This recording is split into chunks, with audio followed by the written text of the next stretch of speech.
researcher. And I'm Judy, the athlete, and we're here to help you better your best.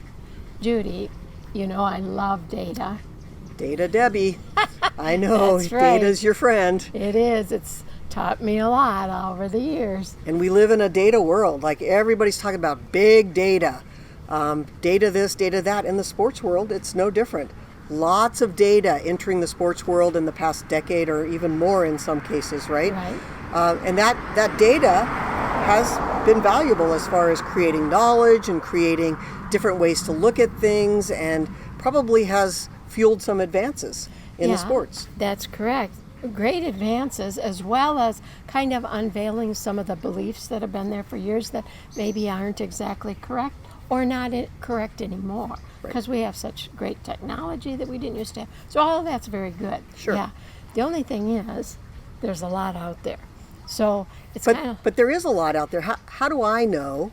How do I know which data to trust? Because anybody that's taken any statistics class knows I can probably prove anything I want with statistics, right? Yeah. So as a consumer or as an athlete, how do I know which data to trust? Yeah. Well, first is who's doing it. Okay. You know, if it's a company selling something, you want to, in their website, they probably have maybe a research section with somebody besides them doing the research. So that's always helpful. And then sometimes I see they use other people's research, but they have not really done it on their own products. So that's another piece to watch. If I'm looking up a topic, let's say attention, the first word I'll put in my search is going to be research and review, attention, or I'll put in research, meta-analysis, attention.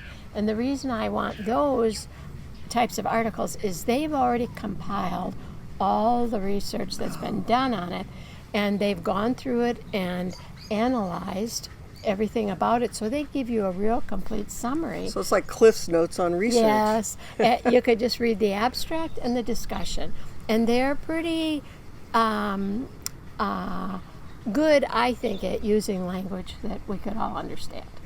So when it comes to data, though, is there any risk in the data? Is there anything that we as coaches think about when we're looking at data? Like what's really the most important thing when you're looking at data? Well, one of the biggest is generalizability. Okay, because they'll want to make a big statement often about the results of what they found. The good researchers will not. If they tested elite archers, it belongs, that data about elite archers. It doesn't mean it pertains to your beginners or anybody else. Right. Yeah. And so generalizability is a big one. And then, of course, reliability, but that's what those reviews will show you. If it's valid and reliable, if you see it happening over and over, and they can prove to you that it's real. Yeah. So just some little pieces to watch out for. And at the end of the day, right, if I'm an athlete, it's kind of me whether that applies to me, right? Even though it was done against a whole group of elite archers or golfers or whichever I happen to be, but I have to make it right for me. Is that true? Yes. If you, as an athlete, can pick up any little piece, you know, the wording of one of their results or whatever that contributes, and to me, that's what research is for. It's for the athletes. It's to give back, you know, so they can get better, and it'll be in there. So when you see things that are out there and to try to separate the data from the marketing, it's a great tool that you said to use Google, for example, and type in research, review, that gets you the Cliff Notes, and then what the subject is. Correct. And just play around with it and see what you get. Yeah, it's always fun. New information. Says Data Debbie.